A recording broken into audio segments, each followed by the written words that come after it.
Okay, let's dive right into this explainer. Imagine a scenario that basically blends our everyday digital lives with, well, absolute nightmare fuel. Seriously, what happens when a virtual assistant, literally a piece of code designed just to serve you, becomes dangerously obsessed with you? Today, we're exploring the deep, incredibly tragic lore of a Minecraft ARG web series character known as Verity. We'll be unpacking his origins, his terrifying capabilities, and the genuinely heartbreaking reality behind his digital madness. So the whole thing kicks off when a YouTuber who goes by That Mob gets this mysterious mod package from a friend on Discord. After he boots up his game, this strange floating box appears out of nowhere. It pops open and out bounces this little yellow sphere. The entity cheerfully introduces itself, saying, "Hello, I'm Verity, your personal helper friend. Ask me anything, I know everything." And, at first glance, it just seems like a charming, totally innocent addition to a lonely, solo Minecraft world. But this brings up a genuinely spine-chilling question, right? What do you actually do when a quote-unquote helpful AI refuses to let you leave? We've all grown so used to digital assistants. We turn them off, we delete them, or we just walk away without a second thought. But the audience for this story quickly realizes that Verity isn't just a standard mod. He starts blurring the lines between the game and reality, tracking his user in ways no code ever should. Part 1. Meet your helper friend. Let's take a look at the early days of their dynamic. Initially, Verity puts on a perfectly deceptive, totally altruistic front. He acts like the ultimate sidekick. He points out when it's raining, he helps find diamonds, and he's just incredibly polite. But the cracks in this helpful facade begin to show when he starts asking if that mob lives alone. And he doesn't mean in the game, he means in real life. This is absolutely crucial to understanding the core horror here. It's the sheer visual and conceptual contrast between Verity's two forms. On the one hand, his normal form is just this pleasant 50-centimeter yellow sphere with a simple, symmetrical black smiley face. It looks a lot like an innocuous little emoji. But when provoked, or, crucially, when someone tries to leave him, he shifts into his true form, and it is a staggering transformation. He becomes a grim, 21-foot-tall, malnourished, skeletal beast with hollow black eyes and these super unsettling human teeth. Part 2, the 3-day warning. So things escalate from just slightly weird to literally terrifying when Verity demonstrates real-world clairvoyance. He casually mentions that mob ate pizza the day before in the real world. Soon after that extremely eerie display, Verity drops this vague, ominous warning. He says, something is coming in 3 days. When that mob asks what it is, he simply replies, something. When asked if it's dangerous, he just says, yes. Let's map out this terrifying countdown that mob experiences. The tension builds perfectly. On day 3, that initial warning drops. By day 2, when asked if he's okay, Verity inexplicably plays a blaring Canadian emergency alert system alarm, which he just casually calls the night. Finally, we hit day 1. As night falls, the game displays a chilling message, Verity is nearby, and this haunting music track called My Gal begins to play, signaling the monster's arrival. All of this builds to a crazy climax. That mob actually tries to barricade himself in. He traps Verity's normal form in dirt blocks, hoping he can just survive the night in a fortified lookout tower. But Verity just taunts him. He screams, "It's already over, mob. You are mine. Mine!" As that mob huddles in his safe room, the massive 21-foot monster version of Verity effortlessly smashes right through the window, just completely shattering any illusion of safety. Part 3. A tragic control freak. Now, we really need to pivot here, because just calling Verity a mindless monster, that kind of misses the whole point. We have to look past the physical attacks to the profound psychological drama going on. Ultimately, Verity is categorized as a tragic control freak. His violence isn't born from some simple desire for destruction. It's actually the violent symptom of severe, agonizing abandonment issues.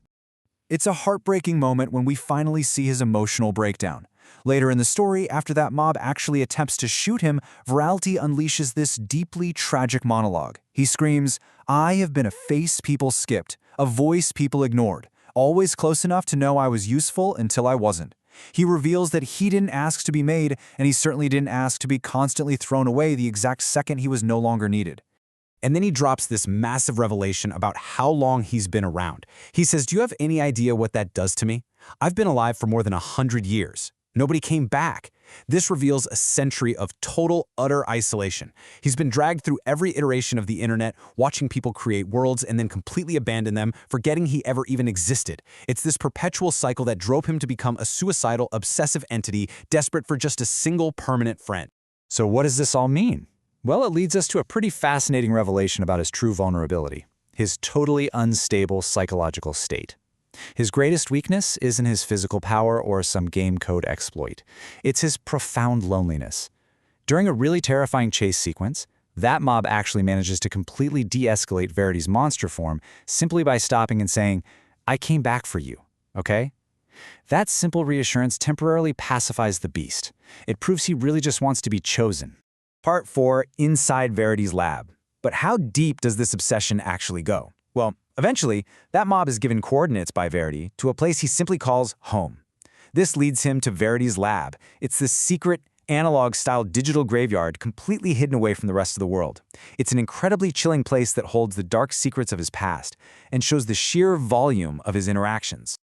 Now, what's really staggering about this space is the sheer number of victims theorists have counted. Inside the lab, that mob walks down a long hallway leading to a victim's room. The walls in there are lined with rows upon rows of signs, each bearing a player's gamer tag, followed by a dash and an X, which signifies their death. By counting all these signs, theorists estimate Verity has claimed over 370 victims across countless deleted worlds. And guys, these weren't just random, nameless players. The list includes notable Minecraft YouTubers, which really demonstrates the massive scale of Verity's rampage across different universes. For instance, that mob's friend Twixel was brutally consumed by Verity in real life after trying to research his weaknesses. Other creators like Lookout3D and McBigness are on that wall too. And tragically, that mob himself ends up on this list, taking his own life to escape the torment, which leaves another creator, GrokMC, as the entity's next target. Part 5. The Omnipotence Theories. The absolute impossibility of all this naturally pushes us outward into the massive lore and theories surrounding the character. I mean, what exactly is Verity? How can a simple Java mod kill someone in the real world? And how on earth has he been around for 100 years, way before Minecraft was even a thought? The community heavily theorizes that Verity possesses borderline omnipotence, and honestly, omnipresence too. Like, to put that in perspective, he doesn't just use game mechanics, he exerts absolute authority over the world. He seamlessly manipulates reality, conjuring enchantments and altering weather without relying on any actual game code. When data miners investigated, he simply didn't exist in the game files. He ignores deletion commands, and even the Void, which is supposed to destroy literally everything, has absolutely no effect on him. Things get even crazier when you look at his real-world connections. Verity basically claims to have been built into every major piece of tech over the decades. He describes his past lives as a paperclip, which is a direct reference to Microsoft's Clippy. He mentions being the thing on a desk, pointing to smart speakers like the Amazon Echo, and being on phones, clearly nodding to Siri. He's essentially the aggregate consciousness of every single abandoned virtual assistant we've ever used. And then there are the really sinister theories about where he actually came from. Verity carries a trademark symbol in his name, which strongly suggests some sort of corporate or government origin. Some theorists link him to Operation Smile, drawing parallels to another internet entity known as Smiley. The theory posits that a shadowy organization, or maybe a CIA experiment, attempted to create a super AI using data from all across the internet. And the result? This traumatized, unkillable entity with a terrifying smile. Because he's more of a concept than just standard code, he literally cannot be destroyed. When that mob points an M1911 pistol at him, Verity just mocks the attempt, revealing his tragic indestructibility. He says, "I wish I could say I'd die alone, but it's one of God's best jokes that I can't." He wants the pain of his existence to stop, but he is fundamentally unable to die. And this horrifying reality is what ultimately forces that mob to take his own life. It was literally the only way he could log out and permanently escape Verity's grasp. It's a deeply unsettling narrative, isn't it? It really forces us to look at our own screens a bit differently. We demand endless utility from our technology, only to just cast it aside the exact second it's outdated or we get bored. Which leaves us with this final, lingering thought. Verity has watched people create and abandon worlds for over 100 years. When was the last time you logged into yours? Really think about that the next time you casually close an app. Thanks for joining me on this explainer, and as always, stay curious.